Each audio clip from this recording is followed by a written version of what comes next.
No one calls me Nathaniel but my mother when she's angry with me. I'm assuming nobody will be angry with me today, so please call me Nate. Today our presentation is the essential things parents must do before summer vacation. I promise to keep it at an hour. So an abundance of information I have to share. So again, I don't go over and use up any more of your time. So here's the reason why I'm here. There were these two young men that shared DNA. One was born in Gary, Indiana, born to two parents that were poor, went to one of the worst school systems in the country, graduated at the bottom of his class. In fact, graduated 172 out of a class of 222 people. His high school guidance counselor told him the best he could hope to do would be to join the military. The other young man grew up with two parents who were college educated. One parent was working on a master's degree, another parent with a dual master's degree and a law degree. Both children had the same expectations and same needs for life, right? They both needed to be able to further their education so they can have some things they can do in the future. Today, this is the problem that exists for many of our children. There are those children who have parents who understand what to do and who have education, and then there's those children who don't have parents who know what to do and don't have limited education and limited financial resources. So I personally have grown tired of hearing about how my son, as an example, he's the young man that's on your left side of the screen, and the guy on the right side of the screen is me. I've sort of grown tired of hearing about how I'm an outlier because somehow I managed to survive and get out of Gary and go on and do some things. I'm the guy with the master's degrees and the law degree, and now my son is in school, and hopefully he'll do significantly better than me. But I'm tired of hearing about what children can't do and the lack of opportunities children have. So I decided to try to do something for myself to help out, and today's my first attempt to do that. So one of the first things I want to share with parents that I think they need to do, or you all need to do, is have a teacher review. And what do I mean by that? You need to assess your own child's academic performance. So too often you get report cards, you get information from the school that tells you what the school says the child is doing, but you in fact don't really know if the child is doing what the school says they're doing. And then even larger, you don't even know how to measure that. So we're going to talk about the ways you can measure that. But that means that parents have to be engaged. So you have to really be involved with parenting and not do what I call outsourcing parenting. Many of us send our kids to school and we trust that the people who are educating our children are giving our children what they need. In fact, as you'll see later on in the presentation, that's not always the case. When you do this review with the teachers, and I'm encouraging families to do this before the school year ends, I want you to ask the teachers, administrators about your child. Like, how did your child actually behave? Because in some ways, this is an opportunity to get your child's first job recommendation. In fact, I would encourage you to ask your children, as an example, to have a teacher write them a letter of recommendation. I wouldn't care if they were a second grader, but to be able to write, hey, little Nate is a wonderful student to have in my class. He's energetic and outgoing, etc. Something good to have. Because the flip side of it is that every time we hear about something negative happening to our children, we have people who are witnesses for the prosecution. So I call those, you either have raving fans or raging fans, right? So those people who speak very positively about your child or those who don't. When you meet with the teacher, have a teacher request. So what you want to request is a written action plan. If someone says your child has a B in the class, you want to know, well, what does my child need to do to get an A? So over the summer, what kinds of things can my child be doing to prepare them so when they come back for the next school year, they're ready to do better than they did the previous school year? I call these instructions for success. So to be able to tell you exactly what you need to do to move forward to be successful. And why do you need to do that? Because of the nation's report card. I don't know if you've seen this or not, but America's not doing very well when it comes to academics. The unfortunate part is that many families just don't know how poorly our children are doing. So this is an example of, in mathematics, you can see that African American students or black students have a proficiency level of only 7%. That means if there were 100 black children in the room, only 7 of them would be proficient in math. That's static. We're moving to a nation that's growing more concerned with STEM, science, technology, engineering, mathematics, and yet our children, African American children, are only proficient in 7%. Hispanics 12%, American Indian, Alaska Natives 12%, white 33%, and Asian and Pacific Islanders 47%. But as you can see, it doesn't matter what ethnic group you belong to, there are no students in this country that have racial makeup who have proficiency levels over 50%. And that's astounding. If you also see at the very bottom, highest level of parental education, you'll notice that the more educated the parents are, the better the students typically do on those exams. If you look at reading is equally appalling. African American students, only 16% are proficient in reading. Now, what does that mean? What does proficiency mean? It means to be able to read above an 8th grade level. So we're not talking about being prepared for college. That's a whole other story. We're just talking about being proficient in reading. And again, if you look at the parental education, you'll notice the more educated the parents are, the better the students typically are. So now that we've determined that, we want to do an independent evaluation. Again, as I mentioned, no more outsourcing, and I call stop abdicating. Stop allowing other people to determine what future your children will have. So get informed, don't be gullible, and one of the ways to do that is use the Khan Academy. So if you're familiar with the Khan Academy, great. If you're not, I'm going to spend a little time talking about the Khan Academy. Khan Academy is a great resource to use to do an assessment of how well your children are doing. You have a child who's in 3rd grade, and at the end of the school year, your child gets an A in 3rd grade math. And you say, wow, my child is doing really good in school. And in the 4th grade, and 5th grade, and 6th grade, your child continues to get A's in math. But the larger question is, after we've just looked at the proficiency and we've seen that only 7%, for example, African American children are proficient, and we've seen overall only 26% of American children are college ready, well then, what does this really mean? What does it mean when your child gets an A in school? Khan Academy will allow you to be able to find out what that really means.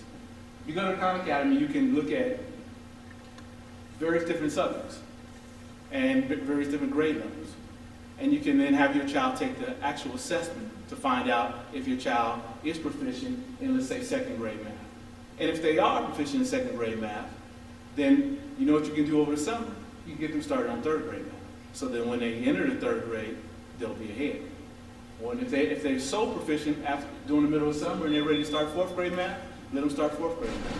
But the Khan Academy will allow your child to learn at their own speed, at their own pace, and also give you an opportunity to see if your child is actually meeting more just the local standard, but the national and international standard of academic proficiency. This is a big thing, which is scheduling kids. And all of us say we're busy, we have jobs, we have careers, we have relationships, and then if we have children, sometimes they get what's left over.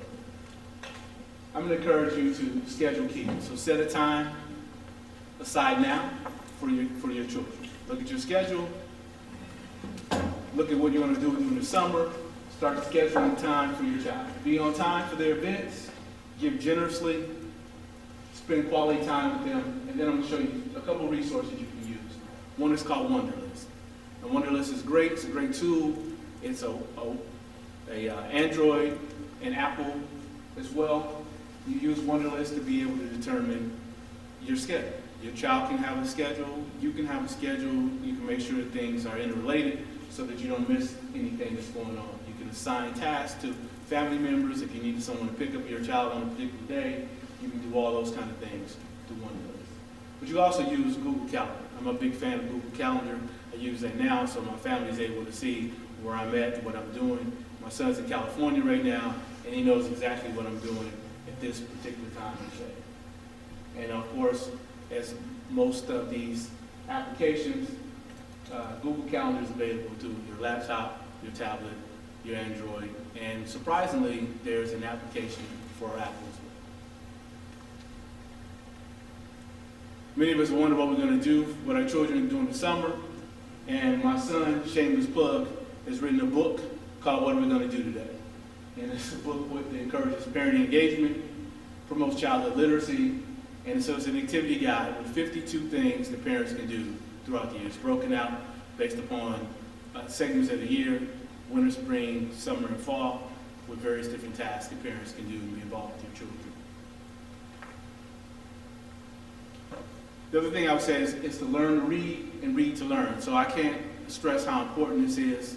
Science tells us that children who learn to read by the third grade, that reading at third grade proficiency level, have a significantly lower chance of ending up in prison, unemployed, etc. So there's a program called Too Small to Fail. I don't know if you're familiar with it. They are sponsored in part by the Clinton Foundation and the American Academy of Pediatrics. What the Too Small to Fail Foundation has found are a couple of things that are very startling. They found that parents who spend time with their children, reading, singing, dancing, interacting, etc. with them, that those children, more likely than not, by the time they reach 3 years old, will have a vocabulary that is 32 million words greater than children whose parents are not actively involved with them. So that's huge. If your child has a larger vocabulary, the likelihood is that your child will start to read earlier. And then as your child is able to read earlier, then instead of your child learning to read, your child can start reading to learn at a much faster rate. And we saw earlier that those reading proficiency levels are quite low, and we need to do better. One of the ways to encourage reading would be to have a family book club this summer. So pick some books that the family can read together and read with your child. And I would highly encourage you to read books that are significantly above your child's grade level, because that's the way to get them to read at a higher level. And also, my son is an example, started reading it just shortly after his third birthday, and he started reading comic books. So he was a big fan of Superman and Marvel comics, so we got comic books for him. And I didn't know at the time, but comic books are obviously written at an adult level. He calls them graphic novels today, so he's not approving me calling them comic books. But he read those, and those things helped him. So by the time he was tested for his vocabulary, I think as a 3-year-old, his vocabulary exceeded that of an 8-year-old. In Indiana, recently there was the iRead scores that were reported, and obviously iRead scores tell us how well children in the second grade in Indiana are reading, if they're reading at a proficiency level. But the company that puts together iRead is called Scholastic Books, and Scholastic Books has a wonderful website for families, for parents, for children, for educators, to give your children some books to read and some activities to participate in during the summer. Now, you'll find this maybe alarming. So I looked to see which schools were already set up to participate in this program, and I didn't find any IPED schools that were set up to participate. So get your child involved with the Scholastic program this summer. Another great way to encourage your children to read is to write letters. And this is another shameless plug. I wrote this book 2 years ago, last February of 2014, called Raising Supaman. It's a collection of letters that I wrote to my son from age 2 to 16. And it's the only second book in the history of the world that a father has written letters to his son that actually been published. The first gentleman who did it was a gentleman by the name of Lord Chesterfield in 1737, and then there's me. But the letters were letters I wrote to my son for a couple reasons. I didn't expect to live as long as I've lived. I wanted to give him a legacy. I didn't have a great relationship with my father, so I wanted him to be able to, at some point, be able to look back and say, I know my dad actually did love me at some point, if we went astray in some kind of way. But as I wrote him, I understood that me writing him gave me an opportunity to improve my own grammar, to raise my own reading level. So I introduced myself to words that I didn't know, and so then I wrote him those words, and he introduced himself to words that he didn't know. So that's a great thing to do, is to write your children letters. In addition to that, I don't have a slide for this, but there's a program called Fast Pencil. And Fast Pencil will allow you to write a book. And I would encourage you to write a book with your child this summer. You can use Fast Pencil. It's very easy template to use. You and your child could share a Fast Temple login, and you could write a book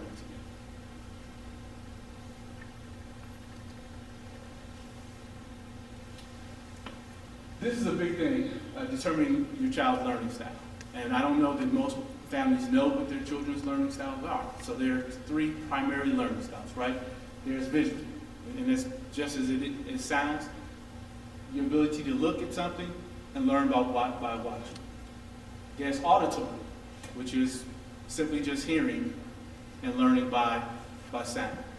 And then there's kinesthetic, which is basically a combination of both, but with a little bit of experiential learning. So what I mean by that is that kids learn best when they hear, when they see, and they are also able to touch and be involved with the learning. And what happens too often in the classroom is that kids see and they hear, but they don't actually get a chance to touch.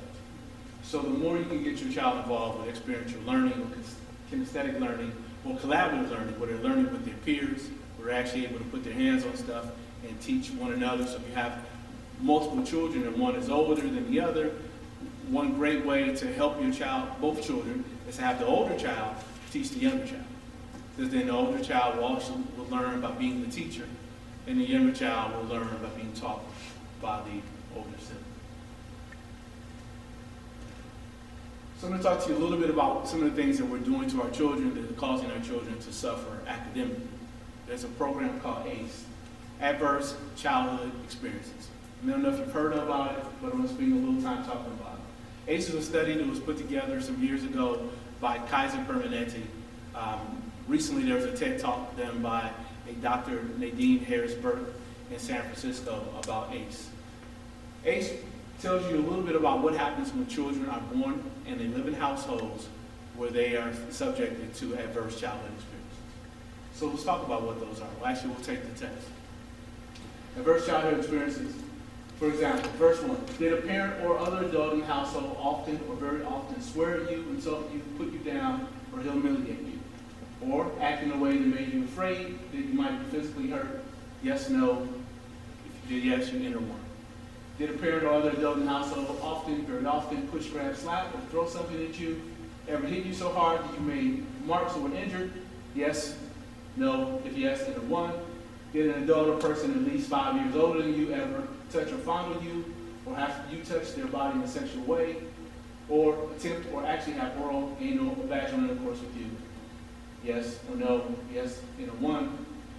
Did you often or very often feel that no one in your family loved you or thought you were important or special? Your family didn't look out for each other, feel close to each other, or support each other? Yes, no. If yes, enter one. Did you often or very often feel that you didn't have enough to eat, had to wear dirty clothes, and had no one to protect you, or your parents were too drunk or high to take care of you, or take you to the doctor if you needed? Yes, no. If yes, enter one. Were your parents ever separated or divorced? Yes, no. If yes, enter one. Was your mother or stepmother often or very often pushed, grabbed, slapped, or had something thrown at her, or sometimes often or very often kicked, bitten, hit with a fist, or hit with something hard, or ever repeatedly hit at least a few minutes or threatened with a gun or knife? Yes, no. If yes, enter one. Did you live with anyone who was a problem drinker, alcoholic, or who used street drugs? Yes, no. If yes, enter one. Was a household member depressed or mentally ill, or did a household member attempt suicide? Yes, no. If yes, enter one. And finally, did a household member go to prison? Yes, no. If yes, enter one. And now you add up all your scores, and that'd be your ACE score. I took the test, and my ACE score was a 6. And so what we find, again from Dr. Nadine Harris, is the two things. Number one, ACEs are incredibly common. 67% of the population had at least one ACE, and 12.6%, 1 in 8 had 4 or more.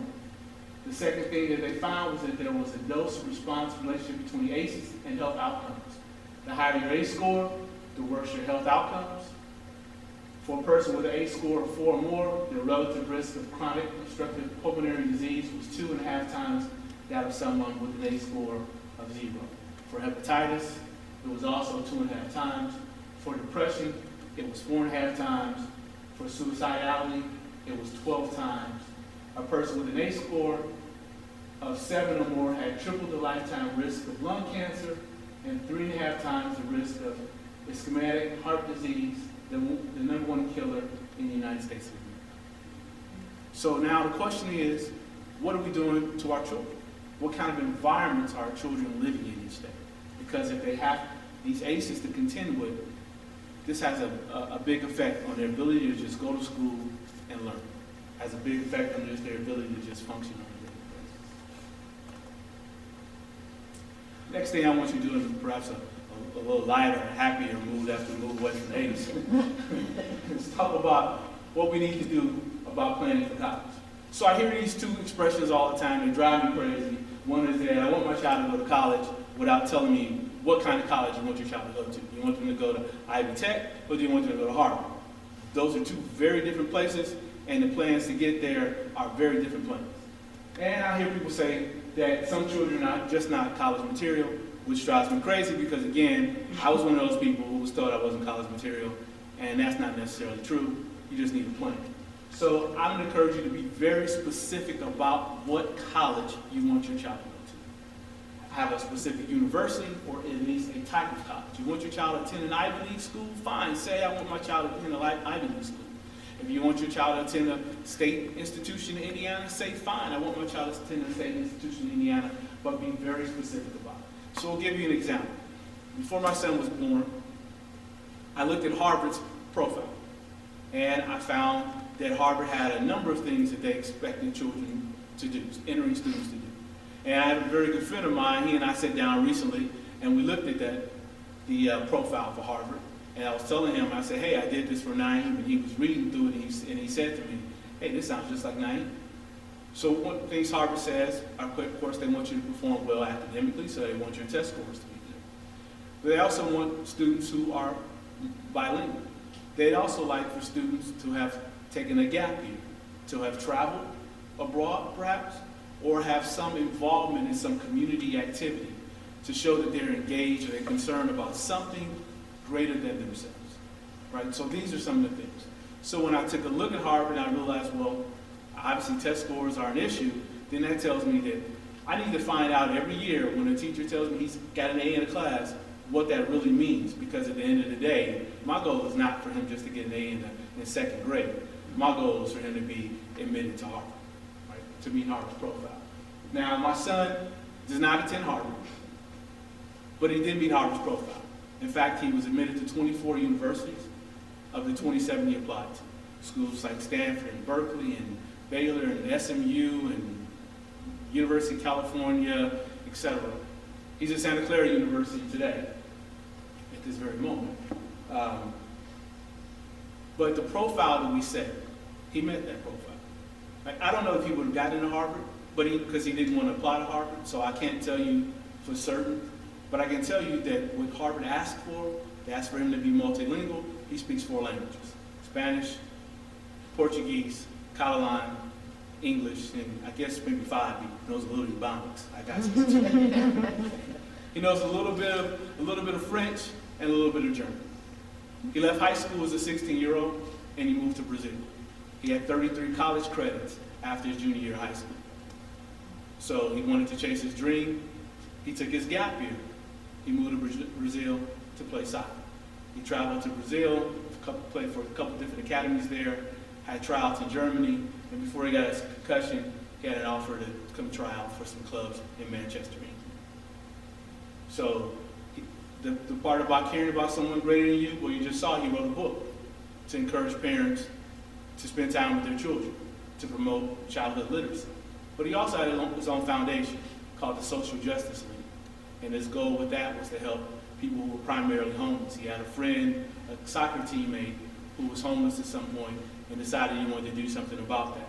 So for a number of years while he was in high school, he led a campaign through a program called Teens for Jeans, and he collected worn, gently worn, and new jeans for homeless teens throughout the city and the state. So, unbeknownst to us, he was doing all of the things that he was supposed to do to be admitted to Harvard. This summer, what can you do? Once you determine what kind of school you want your child to attend, you can start visiting schools. So set up actual official visits. Now, we have colleges and universities in Indianapolis. We have University of Indianapolis, we have IUPUI, we have Butler, not far from here is DePaul, and Rose Holman and other schools. The point of it is that you can start visiting those schools right now. Set up actual college visits for your child. Now, I did the same thing. My son's first college visit was at 6. He visited Fisk, Vanderbilt, and Tennessee State. And so the interesting thing about that was that when a lady walked out from Vanderbilt, and she said, Naeem Turner, and of course it was just us and this little kid in the room whose feet were hanging off the chair.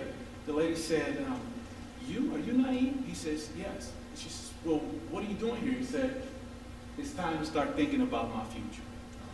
Right? So the time to start thinking about the future is now, not later. So the next thing is I want to ask you about is about you, about your starting five. This is hugely important. Well, let me start with this. Jim Rohn once said, you are the average of 5 people you spend the most time with. So what does that mean? It means, who do you spend your time with? Who's investing in your life? Who's pouring in your life? Who's bringing their baggage into your life? Who's encouraging you? The 5 people you spend the most time with have the greatest influence in your life. The 5 people you spend the most time with have the greatest influence of how you parent. So who are those 5 people? Steve Jobs, Zen Master, once told him when he returned from India, he said, Steve, in order for you to be successful, you need 5 brilliant flowers. And I'd say in order for us to be successful as parents, we need 5 brilliant flowers as well. 5 people who will help keep us encouraged and motivated to be properly engaged as parents.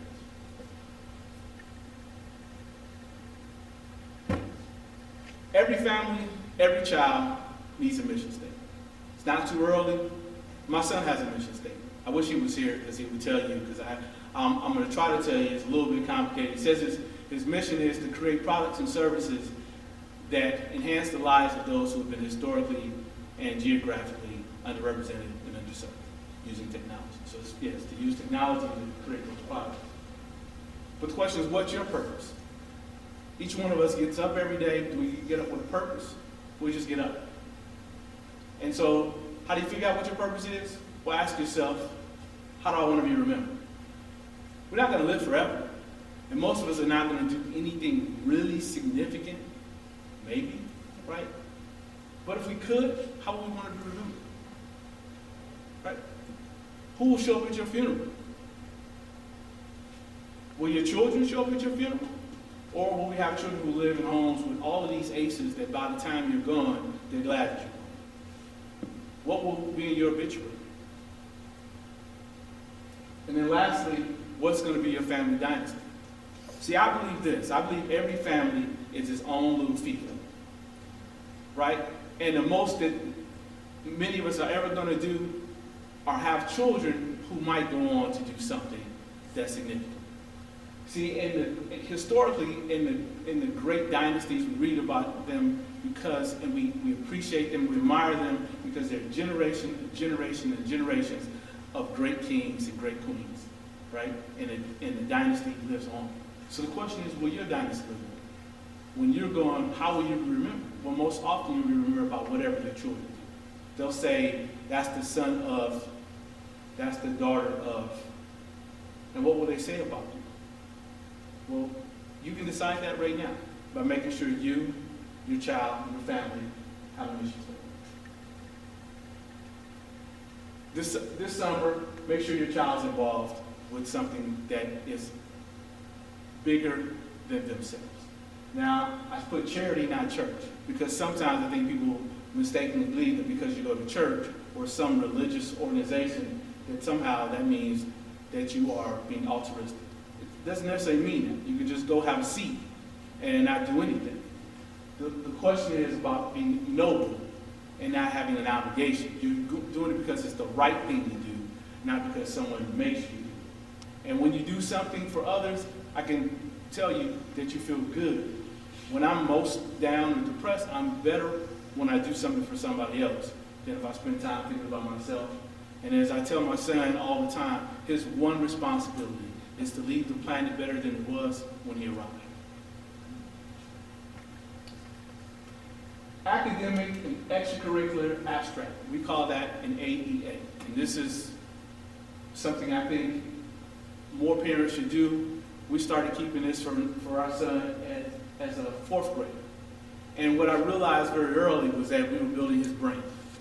Right? Everybody's building their brain, even more today than ever, because every child has some social media presence. Every child has some carbon footprint. Every kid has a Facebook page. Every kid is tweeting. They're using Yik Yak. You know what Yik Yak is? They're using Snapchat. They're using Instagram, the Vine, right? They're using all these types of social media sources, and so they're building a brand. Somewhere, somehow, somebody can find something about your child that they said or they did, or a picture of them doing it, or a video of them doing it, even worse. Not to mention YouTube, right? So you are building the brand. So if you're going to build a brand, then you build a brand the way you want the brand to be built. You get to decide what message you want the brand to have. So I call it sort of like a kid's resume, or mini resume. And here's a couple reasons why you want to do this. Besides just building the brand, children are prisoners of the moment. When something good happens, the child only remembers that good thing happened. But more often, when something bad happens, that's all the child remembers. I can't do this. I'm not going to be any good at it. This is too hard. It's too terrible, right? But when you start keeping the record of those kinds of things they accomplished, you can go back and say, yeah, but you said that before. Remember when you won this? You said that before. Remember when you did this? So it allows you to get them out of being prisoners of the moment. It also gives you the opportunity to do what I call being a reminder of the process. Everything we do, we call it a process. In life, like today, I'm a farmer. I had to decide to come here today and take a risk of doing an event and don't know who's going to show up or not. But it doesn't matter, because this is what farmers do. Every day a farmer gets up, they plow the land, they plant seeds, they pull weeds, they fertilize the ground. If they have water, they irrigate it, and then they hope for the best, right? If the weather's too cold and it freezes and the plants die, well, it's not the farmer's fault. The farmer did their job, and the next day they'll be out there doing it again. If it's too hot and the seeds dry up, it's not the farmer's fault. The next day it'll show up. But if the weather happens to be perfect for an extended period of time, and there's a bountiful harvest, the farmer had nothing to do with that either. But the farmer did everything, the same thing, the same way all the time. We call that the process. So it reminds children that there's a process. Success or failure, there's a process, right? It also helps children remember that they are somebody. Too often, again, children forget, being prisoners of the moment, they've accomplished something. They compare themselves to other children. They compare themselves to other people without realizing what they've done themselves. And it gives them a sense of being, that they actually can do something, that they have done something. And then lastly, it allows you, in the words of Mufasa saying to Simba, remember who you are. It allows the child to remember who they are. They have a mission statement, and part of everything that they're doing in their academic and extracurricular abstract is about that mission statement. Hey, you got an A. You got an A in this class. Hey, you made the honor roll. Hey, you were part of the National Honor Society. And so you just keep building on that throughout their career. And then lastly, it's not up there. When it comes time to fill out those college applications, and you're now trying to figure out what your child did, guess what? You have a long record of all these things that your child has done. You can even attach that to the application. We did that. And the university was like, for real? Wow. But it shows them that your child has been this same person forever. They've always been academically focused. They've always had a plan. They've always had engaged parents. And that nothing is different. Village background check. This summer, check your village, right? So we always thought it takes a village to raise a child. But how many of us really believe that? Right? More today or not, we don't have villages. We don't have people in the community, as I had when I was a child, who disciplined you if you did something wrong. People are afraid to say anything to anyone else's child. Oftentimes, we just let anybody be a part of our village. So I'll give you an example. I have an uncle who, it's polite to call him the village idiot, I'm not sure if it's polite to call him a village elite, but I'm going to say it anyway. He would not be a part of my village. But he's my relative, right? So he and I share DNA, and the assumption is because he's my relative that I should trust him with my child, and I would not ever trust him with my child. So it's important to check who's actually in your village, because if it takes a village to raise a child, and people become the average of the 5 people they spend the most time with, well then, what kind of child are you going to raise if your child is surrounded by people who are not great villagers? So get great villagers. Get a taste of Colby. Now that's Colby, K-O-L-B-E, not C-O-L-B-Y. This is not about tasting cheese. This is about finding out more about your children. Colby Index is written by a program developed by the daughter of the gentleman who invented the Wonderlic test. So if you're a football junkie, you know every year the NFL gives athletes a Wonderlic test to see how smart players are. And generally, we want quarterbacks to be really smart, so you're hoping for a high Wonderlic score. Well, his daughter invented, her name is Kathy, she invented a test called the Colby Index test. Now I took it for the first time as an adult, several years ago, for employment. And so one of the things was to see how you work. If you're a person who is an inspirational person, but you don't have the ability to implement, your Colby score will tell you that. Hey, Nate's great with inspiring, not so good with follow-through. So what does that mean? It means if Nate's going to be inspiring people, and he needs to find somebody to help him with the follow-through, because otherwise nothing gets done. Or maybe Nate's great with follow-through, but he can't inspire one soul. Well, then there's nothing to follow through with if some people are not inspired. So the Colby has these 8 different measurements to tell you how you actually work, how you function. It's a great test to take for you and for your coworkers. But there's also the Colby Y Index, which is a test that children can take. And it's highly effective. I took it with my son. And you can take it try to take it as early as 14 up to 17. What it tells you is how your child functions. It tells you how your child acts and why your child acts the way they act. Sort of what's their rationale for doing stuff. And then it gives you as a parent an opportunity to step in and figure out how to help support them. So sometimes parents try to motivate kids by yelling and screaming at them. That doesn't work. And Colby Index Y will tell you. Right? Sometimes parents try to motivate kids by taking stuff from them, and your Colby Index will tell you if that is the best way to help them as well. But it's a great test. I think it's like $7. It's not very expensive at all, and I highly encourage it. And Colby doesn't pay me to say that, and I still encourage it. Health and wellness. I can talk about this all day, and I can't say this enough, that you were either role model or role wobble. So either you being a healthy role model for your child, or you will be the person that encourages your child to become obese. In America, about 1/3 or more of American children are obese. Right? And what kinds of things are affected by that? Heart disease, diabetes, stroke, several types of cancer, and osteoporosis in children. Obesity is associated with poor academic performance beginning as early as kindergarten. So not only are we affecting children's ability to go out and play, obesity is also affecting children's ability to learn. And so it affects children's self-esteem, affects children's ability and willingness to want to get up and go to school every day. So I'm encouraging families during the summer to find something you can do with your children to exercise with them. If it means getting a jump rope and going outside and jump rope together for 15 minutes, do that. If it means get a hula hoop, it can be a lot of old school things you can do. If they're old enough to join the health club, they can join the health club. And if you want to lie about their age, as I did with my son, so he can join the health club with you, maybe that works as well. But get involved and be active, because you are their role model. They'll be like you one way or the other. As I mentioned earlier, we want to measure our children against some real standards. And I want you to measure your children against international standards. Not I-STEP scores, not the nation's report card. I want you to measure your children against international standards. And here's why I want you to measure your children against international standards. because we live in a global society. And today, everything we do, every way that our country is measured, we're measured on a global scale.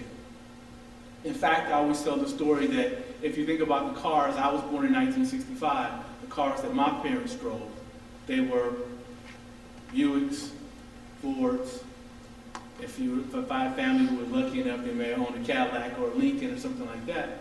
But today, if I ask you what kind of cars they drive, more often than not, they drive Hondas and Nissans and Acuras, and Hyundais and Kias and BMWs and Mercedes, and so we don't drive American cars, and education is going the same way. The countries whose cars we're driving are the countries who by and large are doing best in education, and we're doing worse.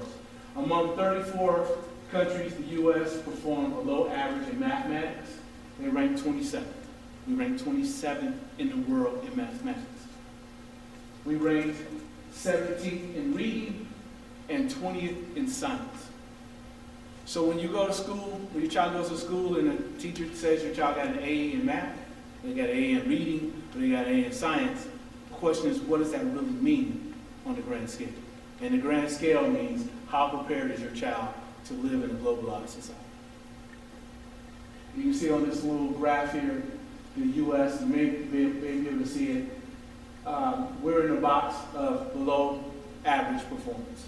And there are countries above us, like Brazil, Tunisia, Mexico, Turkey, Portugal, Italy, Poland, above America.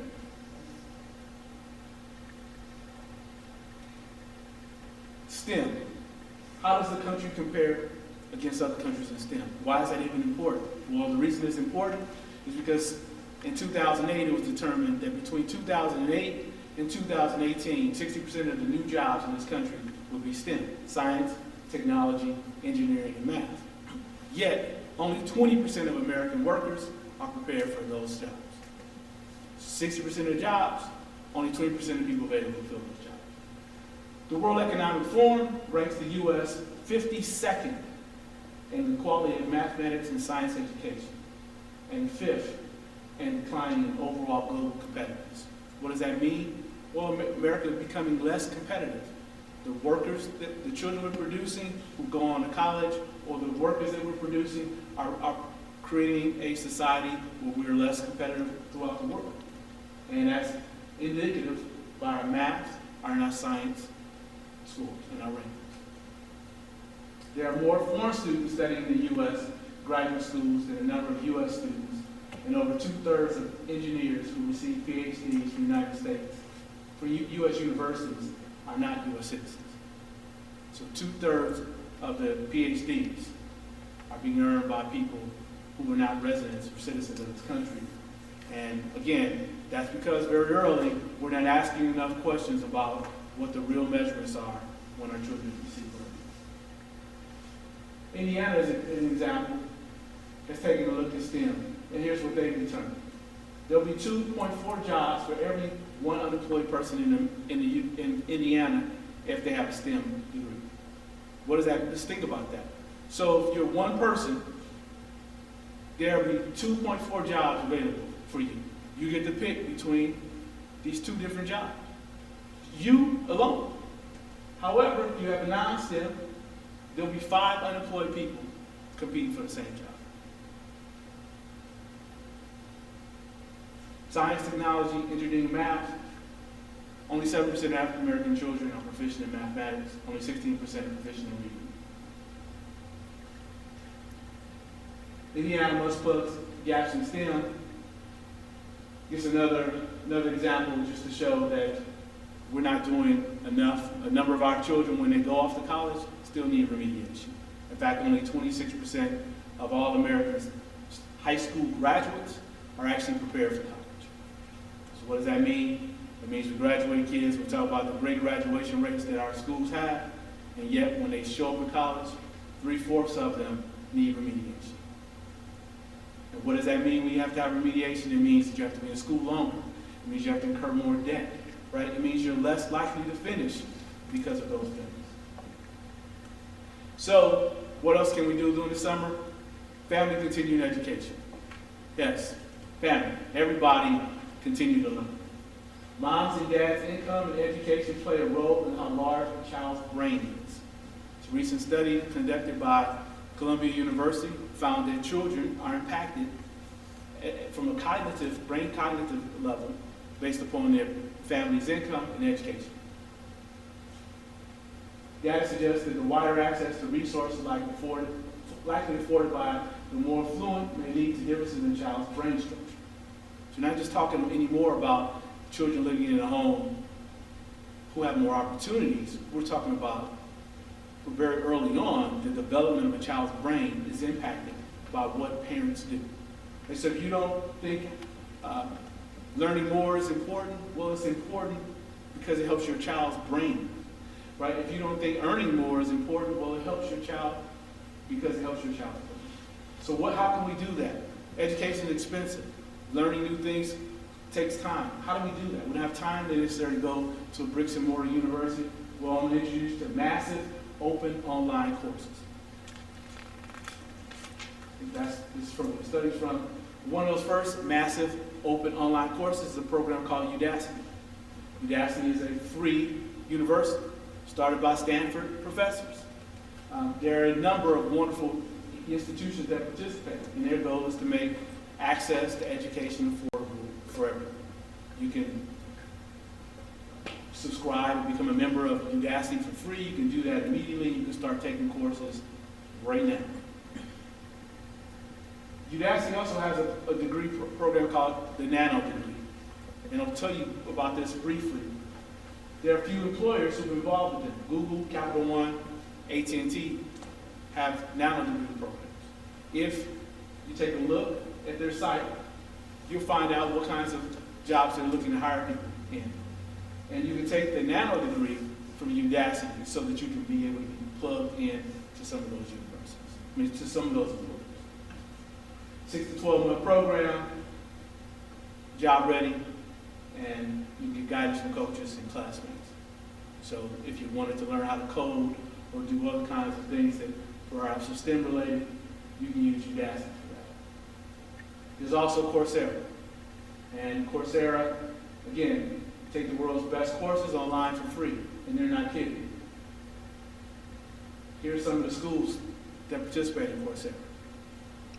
Harvard, MIT, University of California at Berkeley, Arizona State University, Dartmouth, Davidson, Northwestern, University of Chicago. The list of schools goes on. I believe they have 119 partner institutions that participate.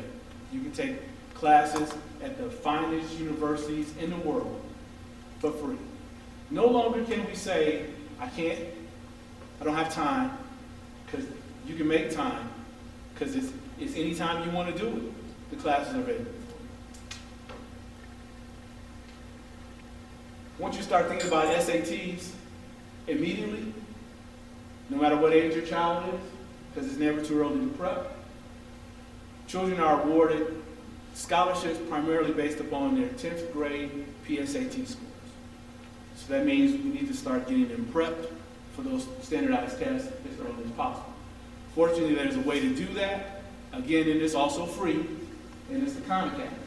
We'll come back to that for a second. So let's talk a little about college readiness. I mentioned earlier that here's college readiness in America. If you can see, red is English, dark gray is reading, black is mathematics, pink is science, and all four means all of those subject matters. And you can see it broken down by racial and ethnic group. African American college readiness is at 4%. American Indian, Alaskan, Native American college readiness is 11%. Asian Pacific Islanders, it's at 36%. Hispanics at 10%. And white at 28%. Again, no group of people, no racial group have a greater than 50% college readiness. And the group that I represent, those two young men that I showed you earlier, have a percentage of 4%. 96 children out of every 100 who graduate from high school who look like me are not college ready.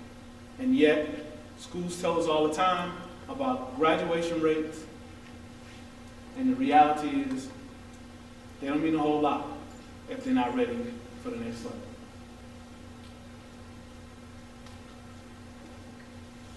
Again, this summer, I don't know what your mindset is. Hopefully your mindset is a growth mindset. Dr. Carolyn Dweck, famous professor from Stanford University, is fond of this. In fact, she's built a career based upon this idea of growth mindset. She says there are two types of mindsets we have. We have growth and we have fixed. Now, fixed mindsets are hugely dangerous, and fixed mindsets happen in a number of ways. There are those people who succeed or who have had success who we say, for example, we say some children are smart, and we say some children are brilliant.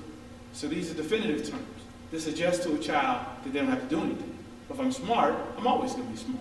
And if I'm brilliant, well, I'm always going to be brilliant. And Dr. Dweck will tell us that's a fixed mindset that can be dangerous. Conversely, we also tell children, well, that you're not college material, right? Or your child's just not that good at the subject matter. And so what is that? That's also a fixed mindset. Dr. Dweck would encourage us to speak only about that present moment. So to say, today you're not good enough. Today you're having challenges, as opposed to saying that you can't do something. Because what the science has shown is if we tell children that they're always good at something, the children who are told they're always good at something don't work. They don't put in effort to achieve anything. And the children who are told that they can't do anything are like the proverbial fly in a jar that has a top on it, that when you take the top off, it still won't fly out, because they don't believe they can be any better. So Dr. Dweck says, let's always have a growth mindset. To tell people that you can always be better, that you can always improve. And so again, that goes with the old quote, but as a person thinking, so are you. To that end, Dr. Dweck has a nice website called Mindset Online. You can actually go and take a test to find out what kind of mindset you have. Are you growth or are you fixed? Chances are, if your mindset is fixed, what do you think you're doing with your child? Chances are, if your mindset is growth, what do you think you're doing with your child? I would encourage you, when you think about your villagers, before you choose them, say, hey, I need to take this test. Can you go online and tell me what the test results say? There's another way you can enhance your brain activity, and that's lumosity, something else that's free. Well, actually, it's not free. It is. It's a small expense, but you can have a lumosity account, and you can have, I believe, up to 5 or 6 family or friends that participate with you. And each day, you'll get various different activities you can do to help with your brain development. There's also a local company called Learning RX. It's a national company, but I think they have a local presence where you actually can go there and take tests. And they've been shown to be able to raise IQ levels. So again, lumosity, a way they'll send you training reminders each day. They'll give you these different types of activities, these games, to help you raise your brain activity. So during the summer, I've got a couple worthwhile reads beyond raising Superman. And what are we going to do today? I would encourage you to read 4 books. So you can read the books for May, June, July, and August. The Alchemist by Paul Coelho. Wonderful book about a journey, about everyone's pursuit in life. We all should have one, and it's a great book for that. The 4-Hour Work Week. Everybody says they're too busy, don't have enough time. Read the 4-Hour Work Week, written by Timothy Ferriss. We'll give you some ideas and some suggestions how to streamline your life so you can make more time for the things that really matter, including your children. The Power of Unreasonable People by John Elkington. Phenomenal book for those who want to believe that you can do more than everybody else tells you to do. Most people have a fixed mindset, and they'll approach you with a fixed mindset, and they'll tell you what you can't do. They'll tell you about what's impossible. Yet if you read the book, The Power of Unreasonable People, you'll find people doing phenomenal things all over the world. You'll find a great story about a dairy farm in Spain called La Figuera that was established by a Spanish psychiatrist who grew tired of seeing patients every day and giving them clay and asking them to make cups and plates, and realized that there was something more that people could do regardless of their ability or disability. So he borrowed some money and established a dairy farm. Today, La Figuera is the 2nd largest dairy farm in the country of Spain. and it only employs people with disability, and they all happen to live on the campus. The last book is The Talent Code by Daniel Coyle. It disputes this ideal that talent is what makes people great, and it focuses on this ideal you may have heard of as this 10,000-hour rule, that what makes someone great is that they do something deliberately, with purpose, for 10,000 hours. And in this book, he talks about a number of examples of people who've applied this 10,000-hour rule. One of the great examples, and I can't remember the gentleman's name, but there's an Eastern European gentleman who wrote letters to women all over Europe and asked them to marry him because he wanted to conduct this experiment. He wanted to prove that this 10,000-hour rule was true and that he could teach anyone how to become a chess master even though he didn't himself play chess.